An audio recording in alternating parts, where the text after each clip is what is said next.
తిరుపతిలో దారుణం జరిగింది. బాలాజీ నర్సింగ్ కళాశాల విద్యార్థిని ఆత్మహత్య చేసుకుంది. శ్రీహాళహస్తికి చెందిన దీష్ మంజలి అనే విద్యార్థిని నర్సింగ్ సెకండ్ ఇయర్ చదువుతోంది. కళాశాల చైర్మన్ ప్రవీణ్ కుమార్ లైంగిక వేధింపులు తట్టుకోలేక విద్యార్థిని సూసైడ్ చేసుకుందని తల్లిదండ్రులు ఆరోపిస్తున్నారు.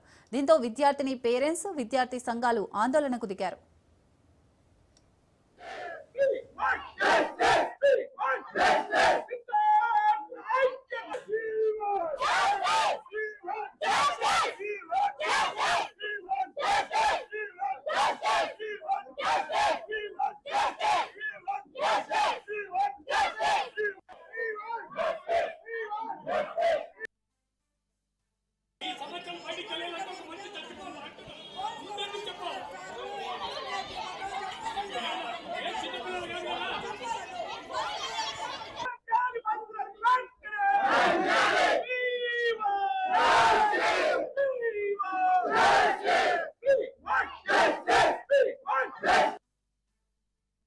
చనిపోయింది ఆ అమ్మాయి ఇక్కడే హ్యాంగ్ చేసుకొని ఇక్కడే చనిపోయింది.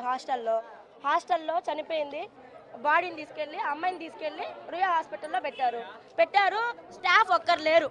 అక్కడ జరిగిన తర్వాత స్టాఫ్ అనేది ఉండాలి ఎక్కడైనా కానీ. అది హాస్టల్ కదా, హాస్టల్ స్టాఫ్ వార్డెన్ కూడా లేరు, సెక్యూరిటీ లేదు.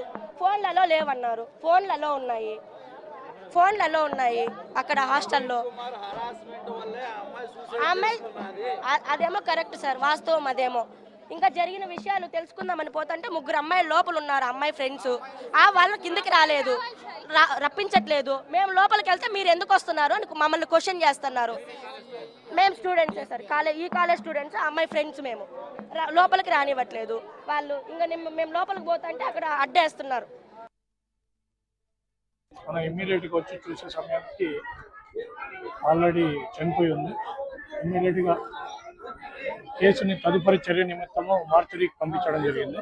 వాళ్ళ తల్లిదండ్రుల ఫిర్యాదు మేరకి మేము కేసు రిజిస్టర్ చేసి దీంట్లో ఉన్న అలిగేషన్స్ అన్నిటినీ కూడా నివృత్తి చేసి వాళ్ళకి బాధితురాలకి వాళ్ళ తరపున తల్లిదండ్రులకి న్యాయం చేస్తామని చెప్తారు. విషయాలన్నీ కూడా తెలియవు. ఇప్పుడు కూడా పోలీసులకి ఈ అమ్మాయి నుంచి కానీ వీళ్ళ తల్లిదండ్రుల నుంచి కానీ ఎలాంటి సమాచారం లేదు.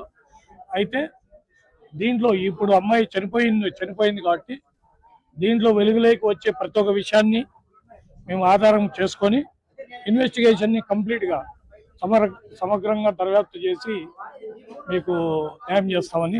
ఈరోజు వస్తే ఈ విధంగా విద్యార్థి సంఘాలందరూ రావడం జరిగింది. మేము కూడా వచ్చి వాళ్ళు చేసిన అలిగేషన్తో పాటు ఈ తల్లిదండ్రులు ఏ విధంగా ఫిర్యాదు ఇస్తే ఆ విధంగా కేసుకు ముందరికి వెళ్తామని చెప్పి చెప్తారు. అంజలి, ఏం జరిగిందో నాకు తెలియదు సార్. అంతకుముందేమో చైర్మన్ సారు బిహేవ్ నచ్చట్లేదేమో మాకు అని చెప్పింది. మీరు ఎందుకు గమ్ముకున్నారు డిస్మా అంటే మా చదువులు పాడైపోతాయని గమ్ముకున్నారేమా అన్నది. ఇంతకుముందు ఇద్దరిని పిలిచి ఆ విధంగా చేయనాడేమో రూమ్ లేకని చెప్పింది. సరే మేము అడుగుతాం డిస్మా వచ్చి, అట్టయితే ముగిచ్చి డిస్మా బడి అని చెప్తే వదిలేయమ్మా అని చెప్పింది.